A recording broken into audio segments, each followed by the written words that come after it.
Nosso Deus e Pai, mais uma vez chegamos à Tua presença, agora para entregar esse momento de meditação na Tua Palavra, em Tuas mãos, que o Teu Espírito Santo possa falar aos nossos corações. Usa o Teu servo, o Senhor Pastor Roberto, que tudo que Ele preparou possa vir de encontro aos nossos corações e possamos ser realmente alimentados pela Tua Palavra e pelo Teu Espírito Santo. Pedimos também pelo tempo das crianças, que possas estar com elas, Senhor, que elas possam estar também aprendendo na forma como elas podem, do Evangelho, e possam estar também tendo um tempo agradável ali na sua salinha. Colocamos o restante dessa reunião em Tuas mãos, pedindo em nome de Jesus. Amém, Pai. Tá bom?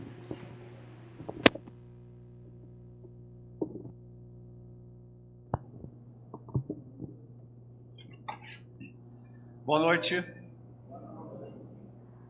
Primeiro culto público do ano de 2024. Então sejam todos bem-vindos. Os familiares aqui da Guadalupe, sejam bem-vindos. Temos ainda aqui, como já foi mencionado, a presença do seu Nivaldo e a Dona Graça. Sei que nesta semana eu acho que chegam os pais da Giovana, né? Então, próximo final de semana devem estar aqui conosco. E queria lembrar, o Vitor lembrou aqui do culto de oração, e eu queria lembrar que Mateus e Bruno estão conosco aqui, já têm visitado, algumas famílias aqui da igreja, compartilhado, enfim. E agora, em termos aqui do nosso trabalho público, vai começar aí o estágio dos irmãos. Então eles têm aí esses cultos de oração que vão estar à frente aí nas nossas reuniões de oração. Mateus também vai estar tendo aqui o púlpito nos próximos domingos, e vai estar pregando aqui na igreja. E eu vou colocar no nosso grupo amanhã, tem aí um módulo que foi preparado pelos irmãos, O Mateus vai ministrar este módulo de cosmovisão bíblica. Vai acontecer lá na IBA, vai ser uma sexta e um sábado, 19 e 20 deste mês. Então, eu vou divulgar isso a partir de amanhã, mas vão se organizando para participar aqui deste módulo, Os irmãos aqui da Beré estão convidados, da IBA, estamos convidando a Palavra Viva, a Igreja do Caí, para participar. Então, 19 e 20 de janeiro, é uma sexta e um sábado. Aí, módulo com o nosso preletor, que veio do Pará, e vai estar conosco aqui para conduzir este seminário. E então vai ser muito bom a gente ter aí a ministração, do Mateus. Já estamos com saudade de ver ele aqui ocupando o púlpito. A Nicole, eu acho que está viajando no próximo domingo, Sábado, viajando. Uruguaiana vai participar do ministério da APEC, então vai ficar por 14 dias lá. Também parte disso é o seu estágio. Então vamos estar orando aí pelos nossos seminaristas, que estão aqui conosco, que vão nos abençoar aí com o seu ministério, com o seu testemunho. E aproveite, agora eu vou divulgar isso aqui, vou pedir isso de público aqui, convide-os para estarem com vocês, para irem na sua casa, para terem um tempo com vocês saberem mais dos desafios dos irmãos, do que tem pela frente, e eles também poderem saber um pouco da sua vida, das suas necessidades, da sua caminhada, e assim pudermos ter um tempo juntos de oração. Então faça isso, aproveite, passa muito rápido. Mês que vem aí, eles já estão voltando para o Pará, então seria bom se você pudesse chamá-los aí para ter esse tempo de comunhão, ok? Muito bem, primeiro culto público deste ano, eu pensava no que ministrar aos irmãos nessa noite. Esta semana que passou, eu recebi um comentário bíblico, que eu já tinha encomendado. Eu postei algo lá no meu perfil do Instagram sobre esse comentário, do livro de Efésios. E é reputado aí por muitos estudiosos, pastores, teólogos como o melhor comentário do livro de Efésios que nós temos em língua portuguesa. Ele é bem recente, saiu aí no final do ano passado, né? E eu recebi, então, já comecei a examinar um pouco esse comentário, é muito bom mesmo. São mais de 800 páginas, um trabalho de exegese muito profundo. E eu ainda não tenho em mente, assim, como vai ser minha agenda de púlpito este ano, mas eu estou muito inclinado a estudar com a igreja ou a carta de Efésios ou a carta aos Hebreus. Eu ainda estou orando e vendo a direção de Deus para isso. Mas vamos estudar uma dessas cartas, mas pensando que é o primeiro culto deste ano, público, né? Pensando numa palavra para a igreja, para nos desafiar, para nos encorajar, para nos animar para este ano que está aí todo diante de nós. Todos nós aqui, as famílias aqui representadas, têm as suas lutas, têm os seus desafios, tem muita coisa para acontecer este ano. O Vitor fez uma pergunta ali: você sabe o que vai acontecer daqui uma hora, no próximo dia, na próxima semana? Nós não sabemos. Muitos desafios, muitas lutas, muitas incertezas. O que eu e você estamos buscando para este ano? A respeito do que você tem orado ao Senhor e pedido a Ele agir, realizar a sua obra, demonstrar o seu poder na sua vida, na sua experiência.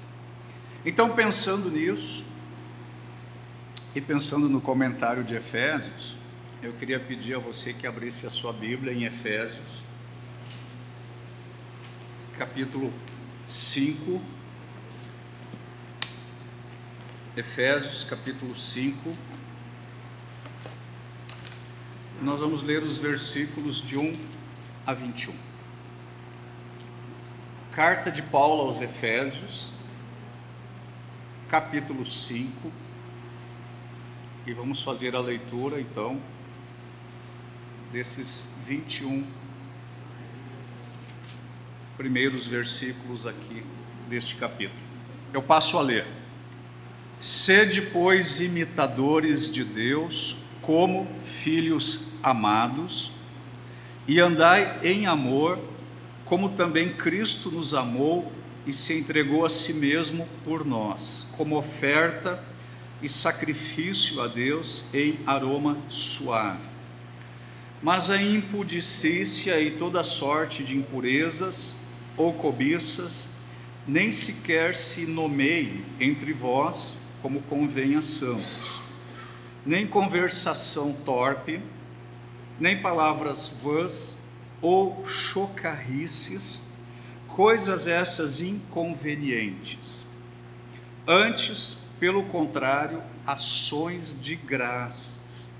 Sabei, pois, isto: nenhum incontinente ou impuro ou avarento, que é idólatra, tem herança no reino de Cristo e de Deus. Ninguém vos engane com palavras vãs, porque por essas coisas vem a ira de Deus sobre os filhos da desobediência. Portanto, não sejais participantes com eles, pois outrora erais trevas, porém agora sois luz no Senhor. Andai como filhos da luz. O fruto da luz consiste em toda a bondade e justiça e verdade, provando sempre o que é agradável ao Senhor. E não sejais cúmplices nas obras infrutíferas das trevas, antes, porém, reprovai-as, porque o que eles fazem em oculto, o só referir é vergonha. Mas todas as coisas, quando reprovadas pela luz, se tornam manifestas, porque tudo que se manifesta é luz. Pelo que diz: desperta, ó tu que dormes, levanta-te de entre os mortos e Cristo te iluminará. Portanto, vede prudentemente como andais, não como nécios, e sim como sábios, remindo o tempo, porque os dias são maus. Por esta razão não vos torneis insensatos, mas procurai compreender qual a vontade do Senhor. E não vos embriagueis com vinho, no qual há dissolução, mas enchei-vos do Espírito, falando entre vós com salmos, entoando e louvando de coração ao Senhor com hinos e cânticos espirituais, dando sempre graças por tudo a nosso Deus e Pai, em nome de nosso Senhor Jesus Cristo, sujeitando-vos uns aos outros no temor de Cristo. A carta do apóstolo Paulo aos Efésios, ela tem sido considerada ao longo da história da igreja como um grande tratado teológico que o apóstolo Paulo nos deixou. É uma carta que tem um ensinamento teológico muito profundo. É uma carta difícil de expor, de ensinar todas essas verdades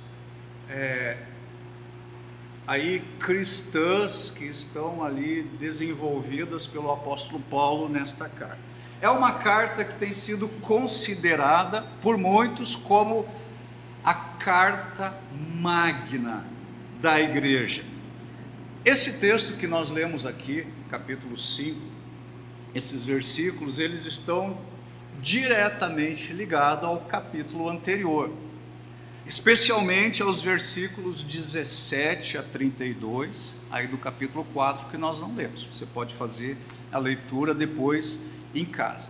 Mas o grande tema desta sessão aqui da carta é a respeito da pureza da igreja. Então, nesta sessão, Paulo está trabalhando com o tema da santificação. Da santificação que deve existir no corpo de Cristo. A santificação que eu e você, como crentes, devemos experimentar, expressar no nosso testemunho, na nossa caminhada, no nosso andar com Cristo. Paulo não está falando aqui da santificação posicional, ou seja, aquela posição que nós temos em Cristo Jesus depois que nos convertemos. Posicionalmente, nós somos santos.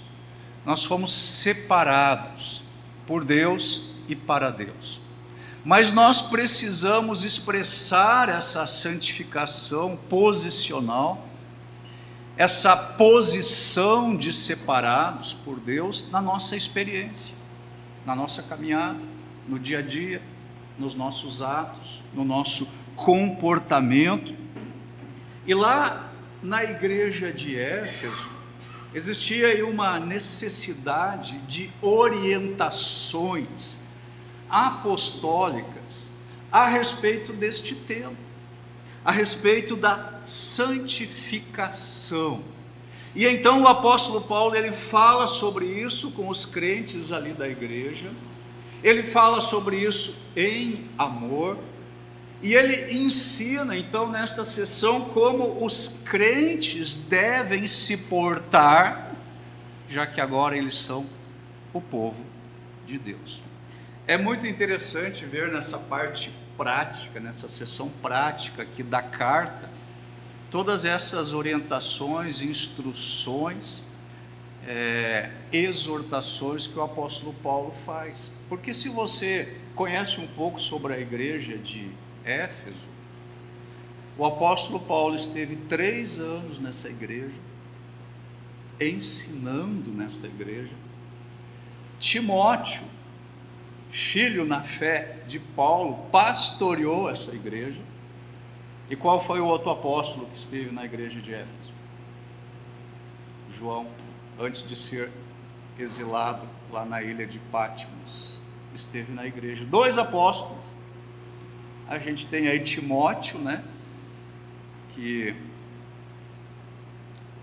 foi instruído e levado a Cristo por Paulo. E se você olha a respeito dessa igreja lá em Apocalipse, naquelas 7 cartas às igrejas, você tem lá o que o Senhor diz para a igreja de Éfeso. E se você olhar lá, você vai perceber que esta era uma igreja que tinha muito conhecimento. Eles tinham mestres na igreja. Eles sabiam discernir o erro. Eles sabiam reprovar as heresias. Eles corriam com os hereges da igreja.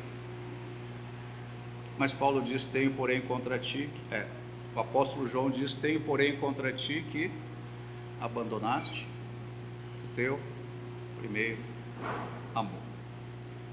E Paulo então aqui, escrevendo para a igreja de Éfeso, nesta sessão, ele vai trabalhar então sobre essa questão de santificação.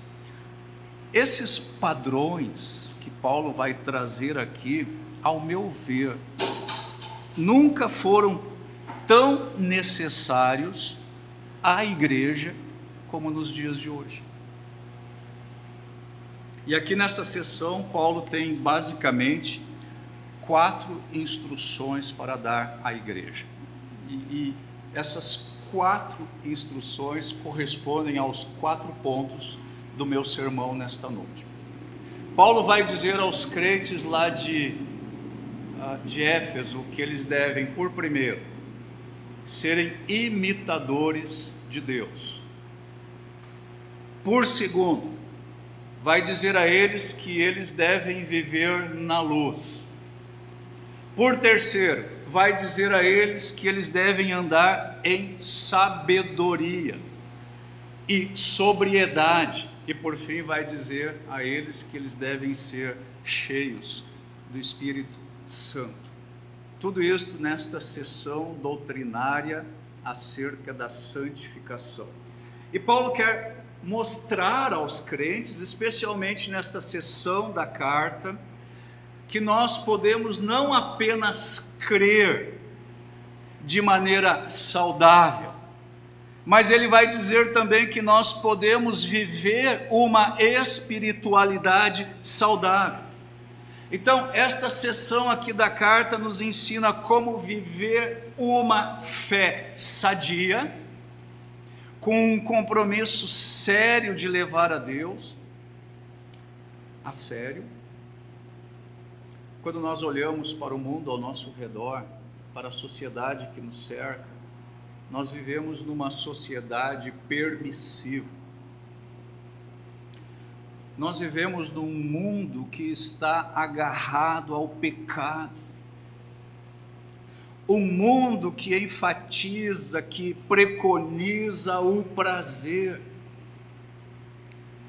E a nossa sociedade, este mundo que jaz no maligno, como diz o apóstolo João, não sabe o que é graça.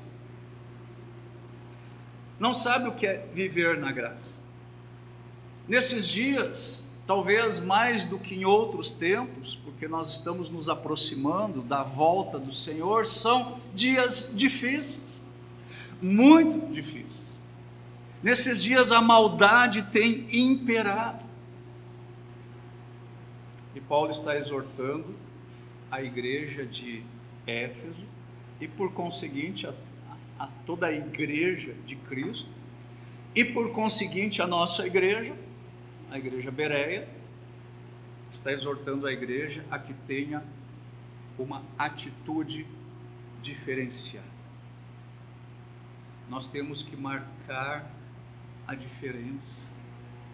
Nós temos que demonstrar que nós somos diferentes do mundo.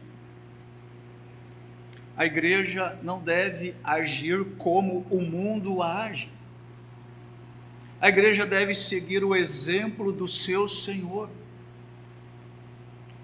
Agora, quais são os desafios que Paulo nos apresenta aqui para uma espiritualidade saudável, bíblica? Quais são os passos que nós devemos dar para vivermos em santidade?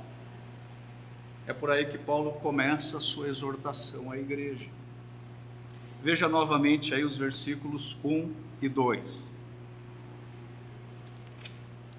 Sede, pois, imitadores de Deus como filhos amados, e andai em amor, como também Cristo nos amou e se entregou a si mesmo por nós, como oferta e sacrifício a Deus em aroma suave. Então, em primeiro lugar, Paulo está dizendo aí aos crentes lá de Éfeso: vocês, nós devemos ser imitadores de Deus.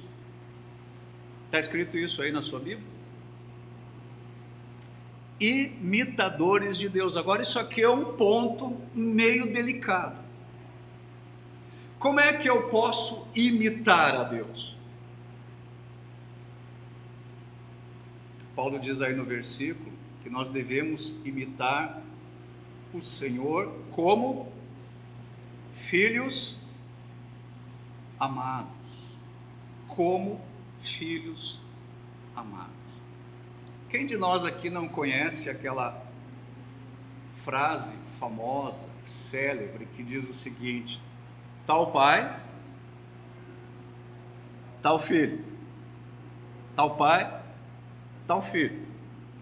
Numa família sadia, uma família saudável, um filho, normalmente, ele deseja imitar o pai. Os filhos querem ser como os pais. E Paulo nos lembra aqui que nós somos filhos de Deus.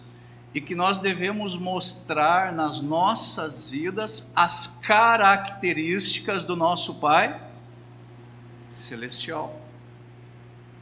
Essa palavra que aparece aí, a palavra imitadores, essa palavra aí no original é a palavra grega mimesis. Essa palavra existe no português também, mimesis. Isso tem a ideia de cópia, isso tem a ideia de duplicata, é assumir a forma de algo. Agora Paulo diz que nós devemos ser duplicatas de quem? De Deus. Nós devemos ser cópias de quê? De Deus.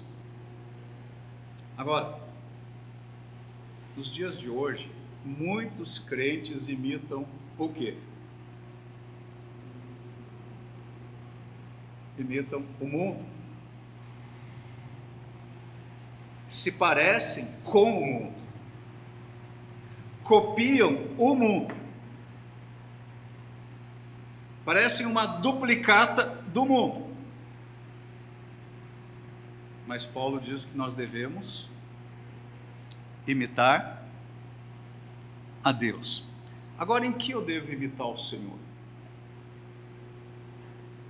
Então a gente precisa observar o contexto aqui da carta. Eu devo ser imitador do Senhor no amor e no perdão. No capítulo anterior, capítulo 4, no versículo 32, a última parte do versículo diz o seguinte: perdoando-vos uns aos outros, como também. Essa expressão aqui é muito importante, dentro da ideia de ser imitadores. Como também. Como também o quê? Deus, em Cristo, vos perdoou. E aí no versículo 2 aqui do capítulo 5, andai em amor, como também. É muito importante essa expressão dentro do pensamento aqui que Paulo está desenvolvendo. Como também o quê? Cristo nos amou. Como também, sede imitadores. Como também, quais são os dois padrões que Paulo traz aqui? Perdão, amor. Como Deus nos perdoou, como Cristo nos amou, como também sede imitadores. Nós somos feitos filhos de Deus pela graça de Deus. E eu e você que conhecemos o Pai, e o conhecer aqui é um conhecimento relacional, não só apenas intelectual. Eu e você que fomos feitos filhos de Deus, nós somos chamados a imitar o Pai. Se nós somos privilegiados com o perdão de Deus, se nós somos privilegiados com o amor de Cristo, nós devemos ser imitadores de Deus fazendo o quê? Amando o nosso próximo, perdoando. Amar, perdoar. Perdoar e amar. Praticar o amor, praticar o perdão. Assim também como.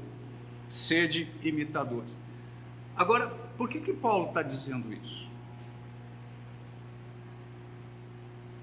Porque o amor, ele deve caracterizar o nosso comportamento como filhos de Deus, porque Deus é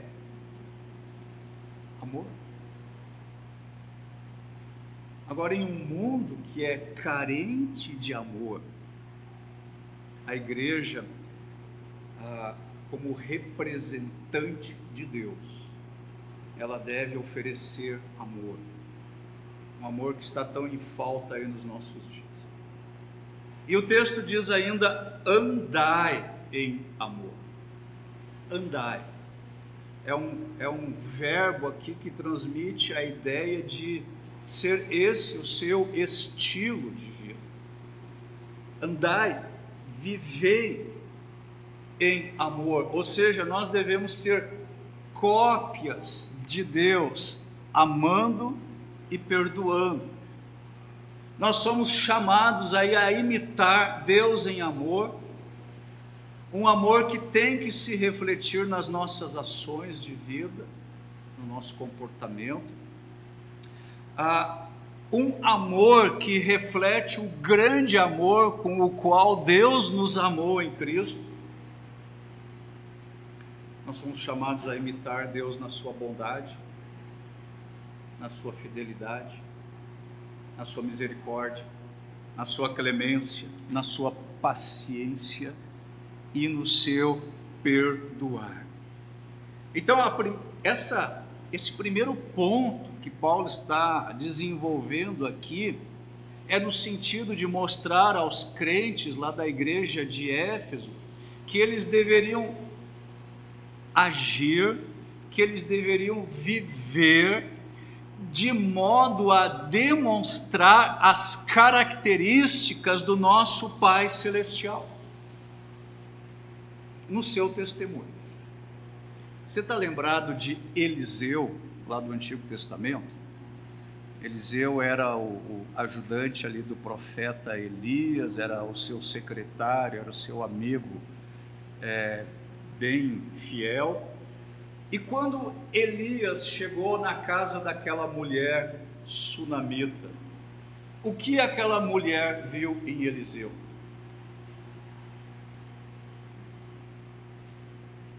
Através do viver de Eliseu, através do comportamento de Eliseu, você pode ver isso lá em 1 Reis 4, 8 a 10, aquela mulher sunamita, ela reconheceu que Eliseu era um homem santo de Deus.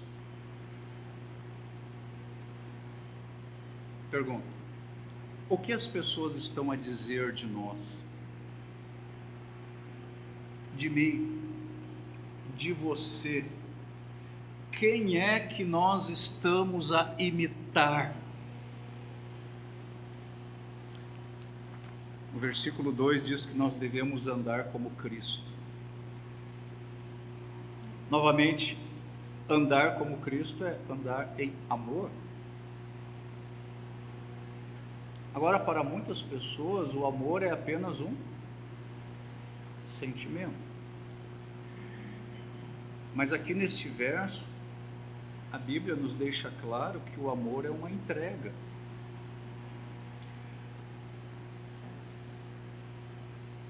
E andar em amor, como também Cristo nos amou, como Ele mostrou o seu amor. Se entregou a si mesmo por nós, como oferta e sacrifício a Deus, em aroma suave. Então, o amor bíblico não é só um sentimento, mas ele é um comportamento, ele é uma atitude, e nós devemos estar dispostos a nos entregar, a nos sacrificar pelos outros. E a ideia aqui é de que o amor bíblico é doar-se, é sacrificar-se em prol do outro, visando aquilo que é melhor para o outro, não para mim. É estar disposto a amar incondicionalmente, é amar, apesar de, e não por causa de. Andar como Cristo é estar disposto a receber e acolher aqueles que são renegados, a estar com os indesejáveis, a ser visto com aqueles que ninguém deseja. É olhar para o próximo e ver que ele é alguém com valor, que ele é alguém digno da graça de Deus.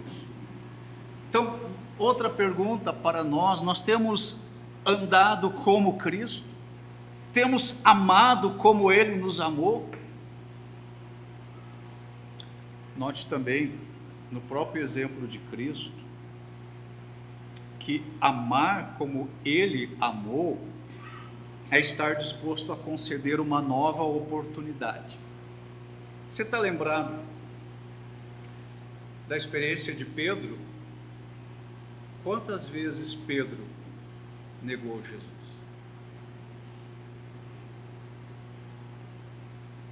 Ele negou 3 vezes antes que o galo cantasse, ou antes que o galo cantasse 3 vezes ele negou.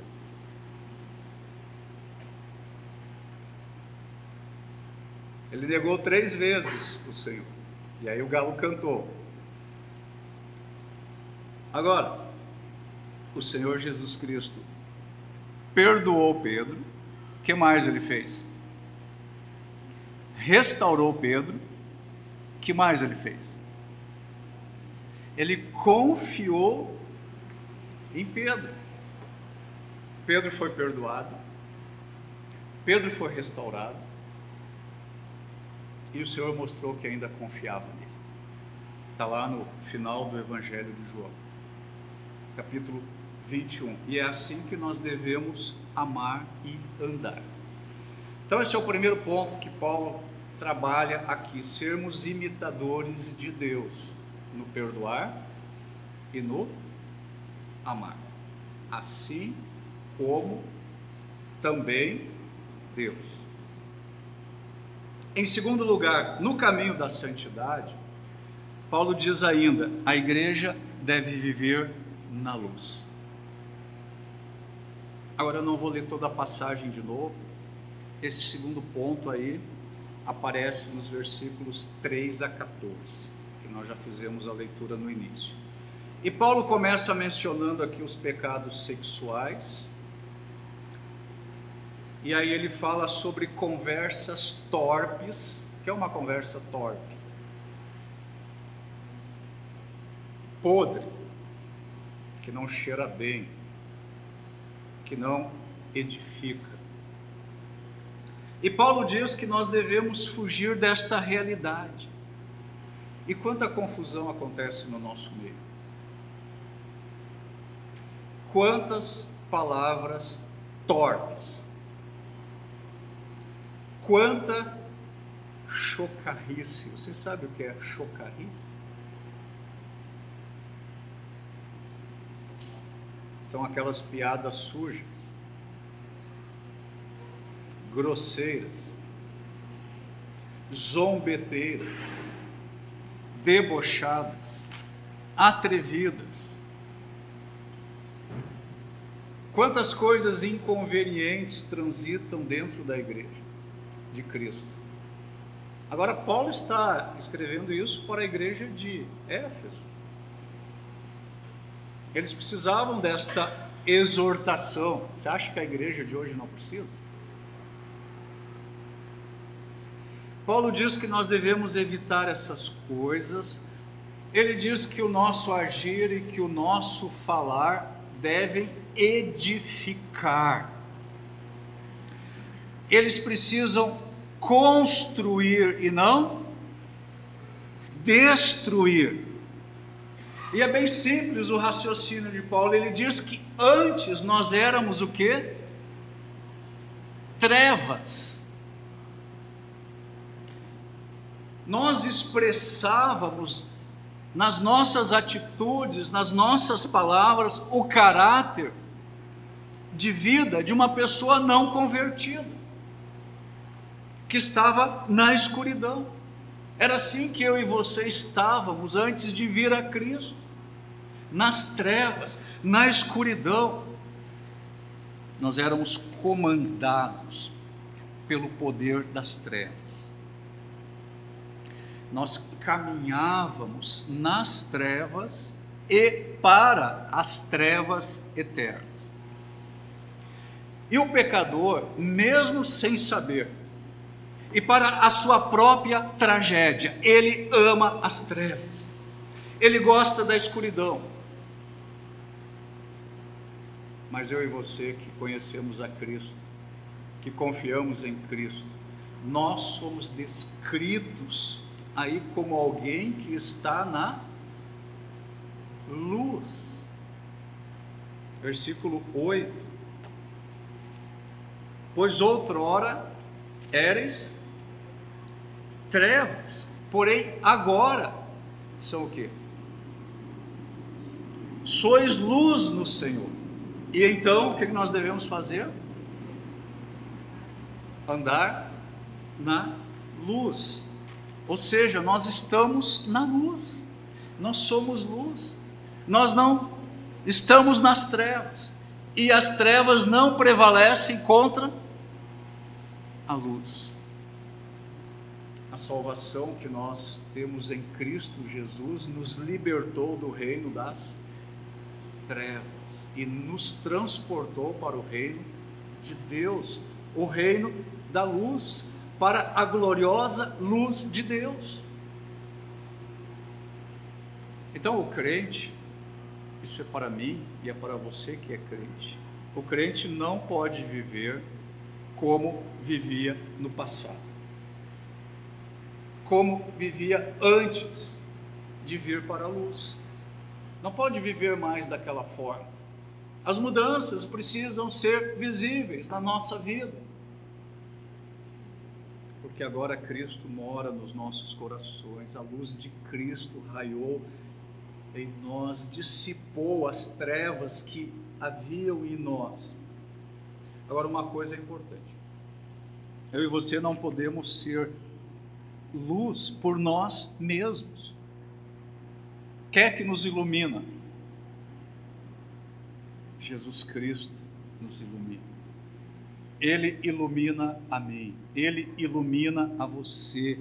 É Ele quem nos faz resplandecer como luzeiros neste mundo tenebroso, neste mundo em trevas. Ele nos faz reluzir. Ele é o farol que ilumina a nossa vida. E Paulo diz que nós devemos andar na luz. Antes nós éramos trevas, mas agora nós somos luz. Qual é o fruto da luz? Versículo 9. Porque o fruto da luz consiste em bondade, justiça e verdade. Bondade, justiça e verdade. Eu e você temos praticado a bondade? Ou talvez nós sejamos aquele tipo de pessoa que matam as outras pessoas com as suas críticas cruéis, impiedosas, carnais, com o nosso desdém, com o nosso julgar precipitado. Eu e você temos sido justos? Agora aqui não é novamente a nossa posição diante de Deus. Não, Paulo não está falando aqui da nossa justificação. Diante de Deus nós somos justos, fomos tornados justos. Essa é a nossa posição. Mas na nossa vida, no nosso dia a dia, nós somos justos? Expressamos aquilo que é a nossa posição? Consideramos todos de maneira igual? Ou para nós A é melhor do que B? Será que nós não precisamos reavaliar aí a nossa vida neste aspecto? Nós temos andado na verdade, bondade, justiça, verdade. Temos andado na verdade ou na falsidade? Pela frente a gente trata a pessoa de um jeito e pelas costas de outro. Tratamos todos com equidade, com amor, com verdade. Paulo fala aí sobre a bondade. Agora, a bondade, que é fruto da luz, ela não é uma capacidade humana. Somente quem é bom? Só Deus é bom. Mas Paulo vai dizer na outra carta lá aos Gálatas que a bondade é uma parte do quê?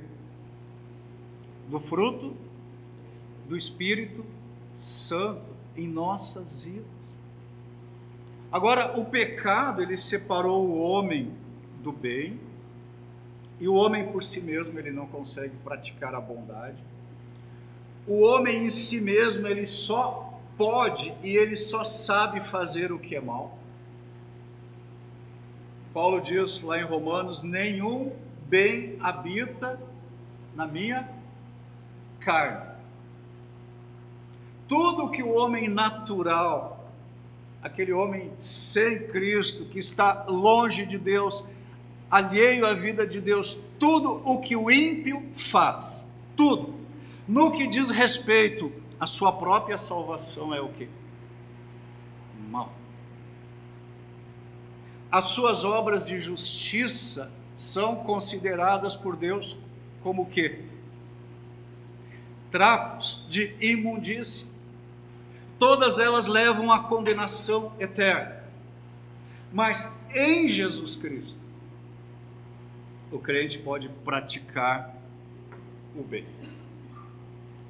Em Jesus Cristo, ele pode praticar a justiça.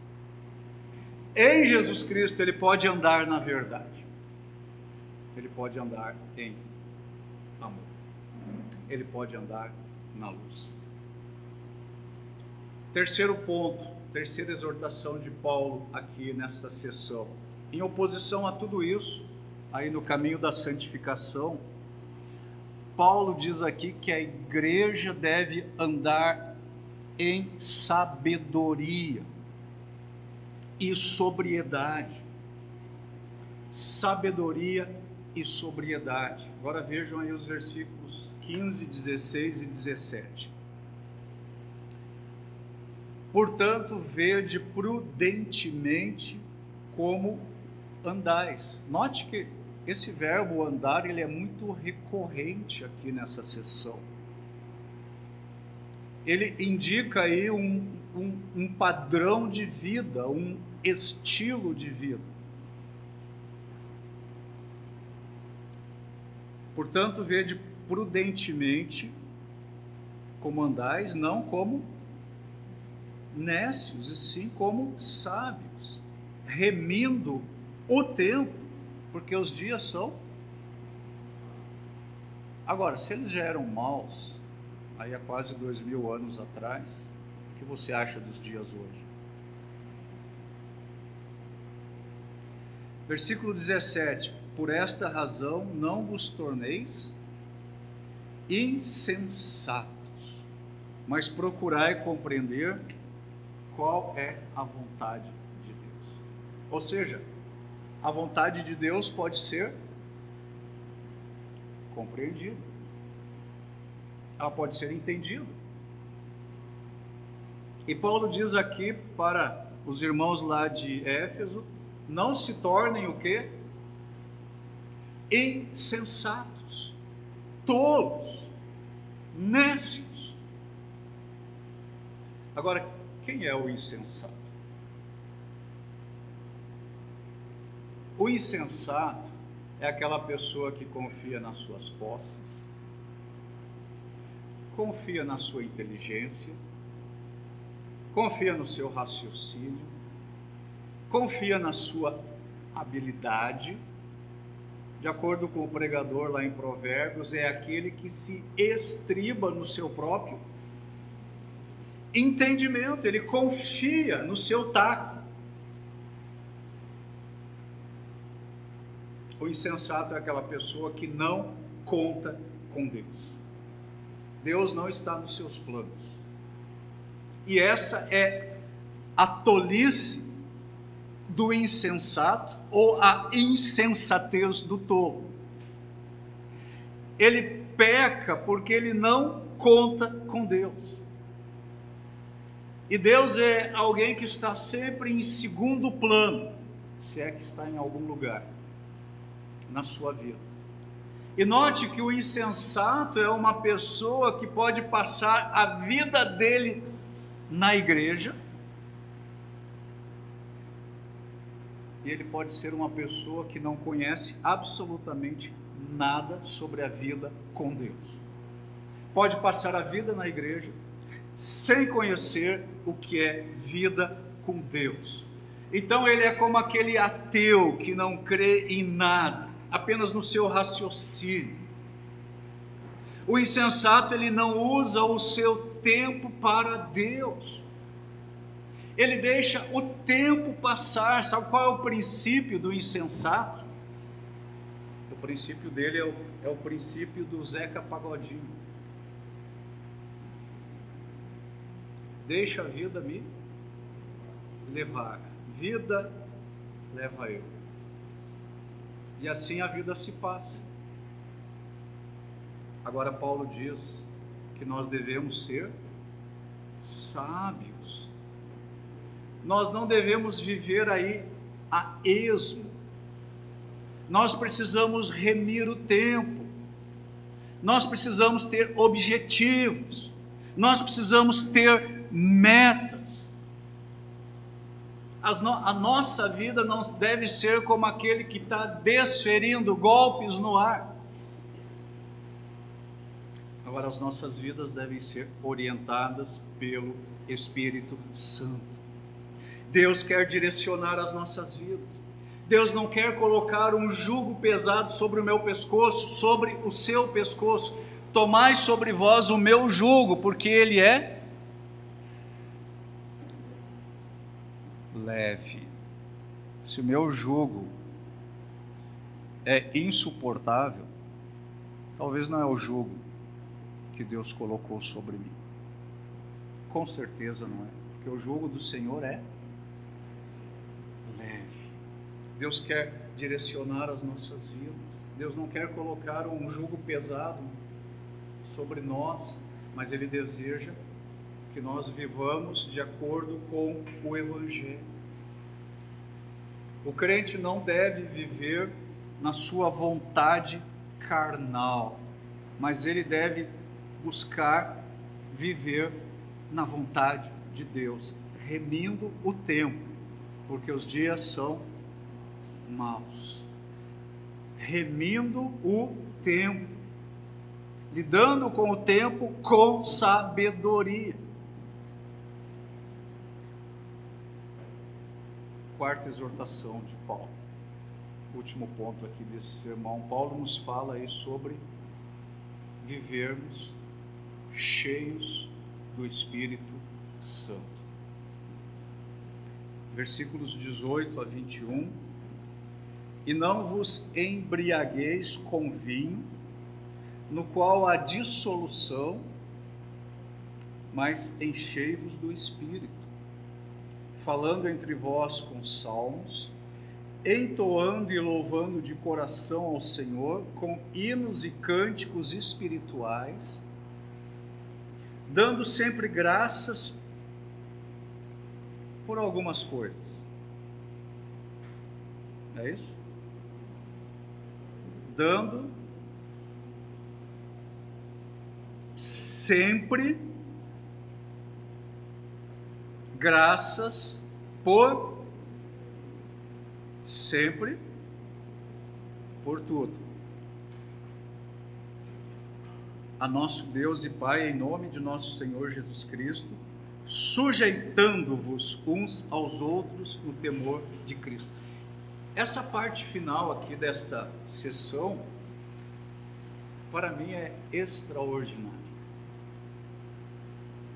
E Paulo está chamando os crentes aqui a uma reflexão.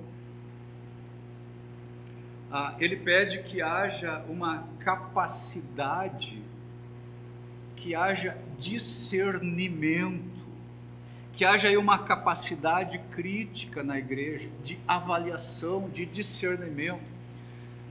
Conta a história aí que um imperador romano, de nome Trajano, certa vez observando ali um grupo de crentes e ouvindo aí o que eles falavam, ele ficou abismado, ele ficou surpreso, e ele disse o seguinte: olha só, eles pensam.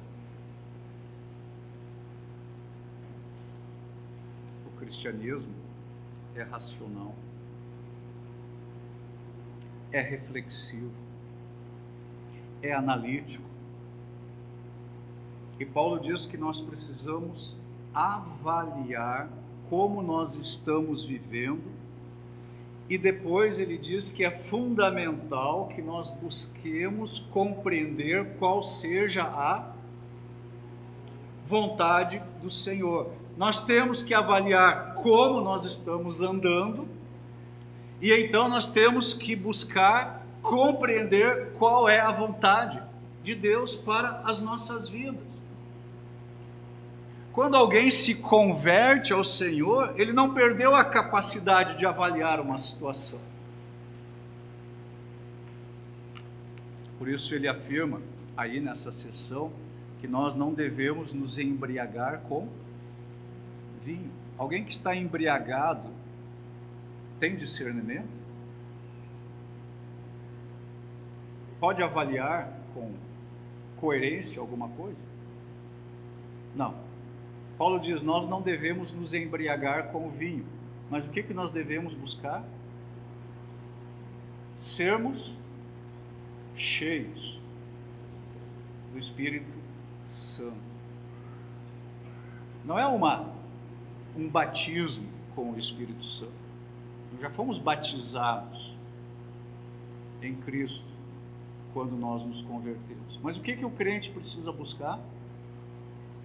O enchimento do Espírito Santo. Agora, esse contexto aí de Efésios 5,18, esse versículo aí 5,18, dentro do contexto aqui da passagem, está relacionado a um viver santo no casamento, no lar, no trabalho. E quando eu penso numa pessoa cheia do Espírito Santo lá do Antigo Testamento, sabe em quem eu penso? Primeiramente, eu penso em José. Eu penso também em Daniel. Você está lembrado do testemunho de José? José do Egito, ele era alguém cheio do Espírito Santo em toda a administração de negócios. E também ele era cheio do Espírito Santo em todos os seus relacionamentos. cheio do Espírito Santo lá na casa de Potifar, cheio do Espírito Santo lá no palácio. E Daniel, cheio do Espírito Santo, ele foi aí o principal homem da corte de 3 impérios. Já pensou isso? Agora, Efésios 5, 18 a 21, tem aí o seu paralelo em uma outra carta de Paulo. Que, aliás, não o ano passado, mas há 2 anos atrás, a gente estudou bastante aí Paulo Mateus. Carta de Paulo aos Colossenses. Agora, eu quero que você me acompanhe na leitura que eu vou fazer novamente dessa parte aqui de Efésios 5, 18 a 21, e depois nós vamos ler Colossenses 3, 16 e 17. Me acompanhem nessa leitura e prestem atenção. E não vos embriagueis com vinho, no qual há dissolução, mas enchei-vos do Espírito, falando entre vós com salmos, entoando e louvando de coração ao Senhor com hinos e cânticos espirituais, e dando sempre graças por tudo a nosso Deus e Pai, em nome de nosso Senhor Jesus Cristo, sujeitando-vos uns aos outros no temor de Cristo. Ok? Agora Colossenses 3, versículos 16 e 17. 3,16. Habite ricamente em vós a palavra de Cristo. Instruí-vos e aconselhai-vos mutuamente em toda sabedoria, louvando a Deus com salmos e hinos e cânticos espirituais, com gratidão em vosso coração.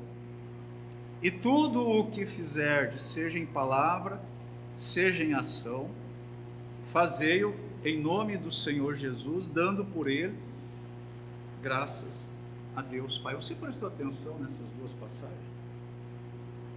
Elas são paralelas. Lá na carta aos Efésios, Paulo fala sobre o enchimento do Espírito Santo. E aqui em Colossenses ele fala sobre o quê? O habitar ricamente da palavra de Cristo em nós.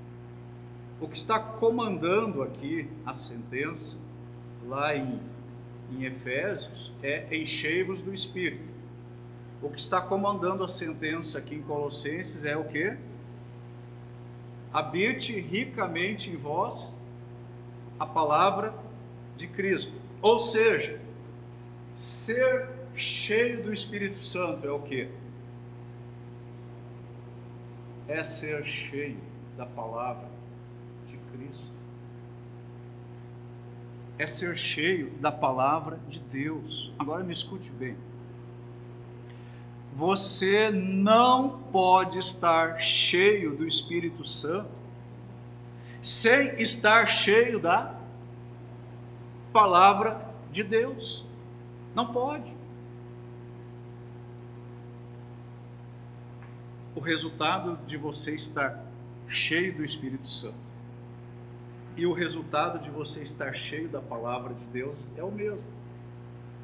Quando você está cheio do Espírito Santo, que equivale a estar cheio da palavra de Deus, e cheio aqui não é apenas cheio na sua mente, mas é a palavra de Deus agindo em você, você vivendo na palavra. Quando você está cheio da palavra de Deus e cheio do Espírito, você é uma pessoa cheia de gratidão.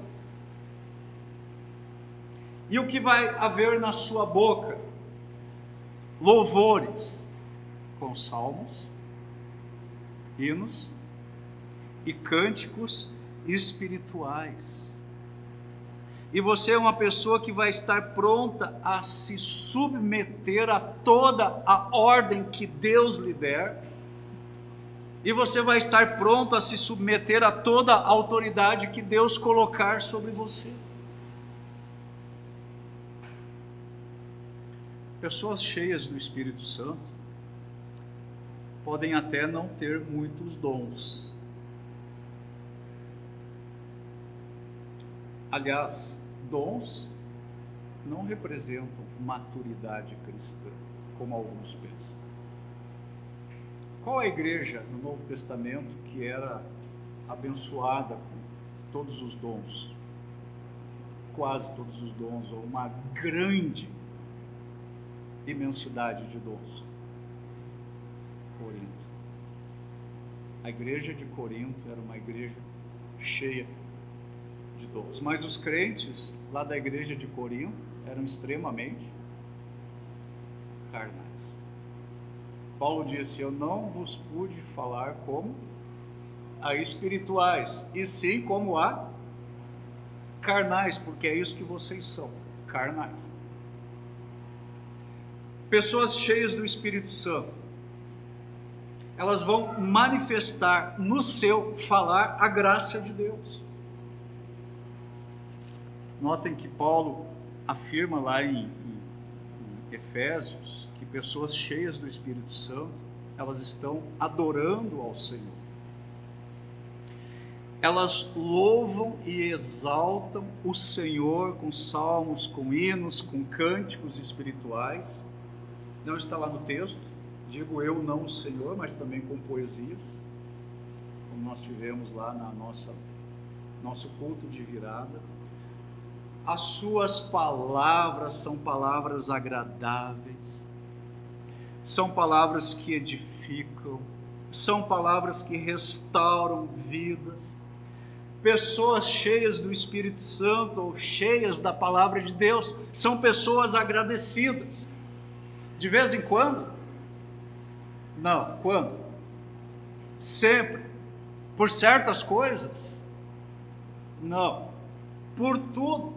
Elas sabem ser gratas por tudo.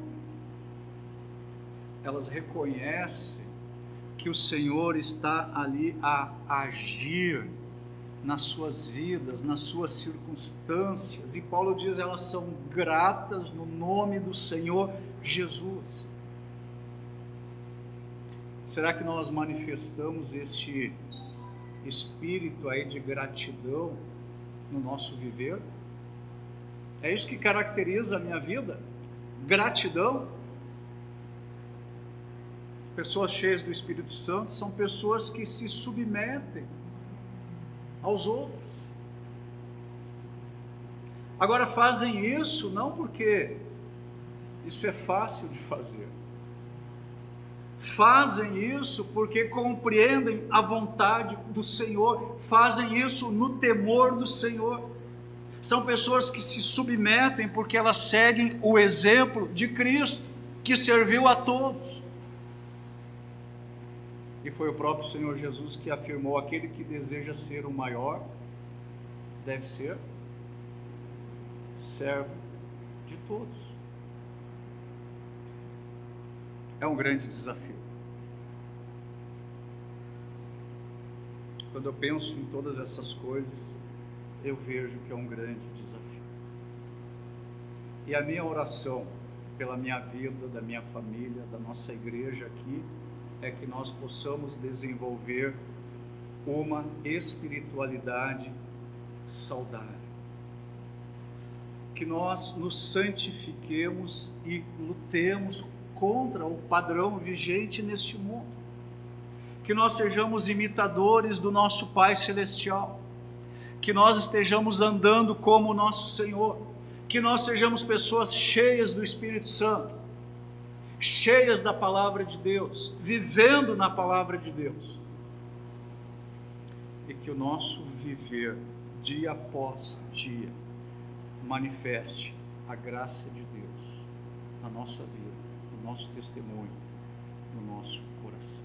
É isso que eu desejo para a igreja, para a sua vida, para a minha vida. Não sabemos o que este ano vai trazer consigo.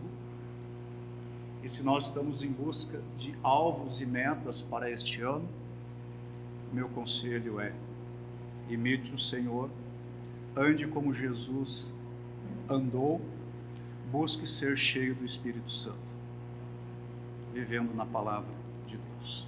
Amém. Vamos orar. Pai, mais uma vez eu te agradeço por esta noite, de estar aqui com os meus irmãos, compartilhando a tua palavra. É um grande desafio, Senhor, viver nos padrões que o Senhor estipula na sua santa palavra, e nós reconhecemos que em nós mesmos não podemos viver dessa maneira, mas também reconhecemos que nós estamos em Cristo, estamos na luz, que o Senhor que começou boa obra em nós vai completar essa obra. E assim nós te pedimos, Senhor, por todo este ano, que o Senhor nos ajude a viver em santidade, em sabedoria, em amor, em perdão, sendo cheios do Teu Espírito Santo. Ajuda-nos, Senhor, a vivermos na Tua luz, a dependermos do Senhor e reconhecer a Tua vontade, os Teus propósitos. Nos livra, Senhor, das armadilhas, dos perigos, das tentações, e nos faz ver, Senhor, as oportunidades que o Senhor haverá de colocar diante de nós, e nos dá coragem, Senhor, e perseverança, para que vivamos este ano de modo a conhecê-lo mais profundamente e a glorificar o Teu nome através do nosso viver. Eu peço todas essas coisas em nome de Jesus.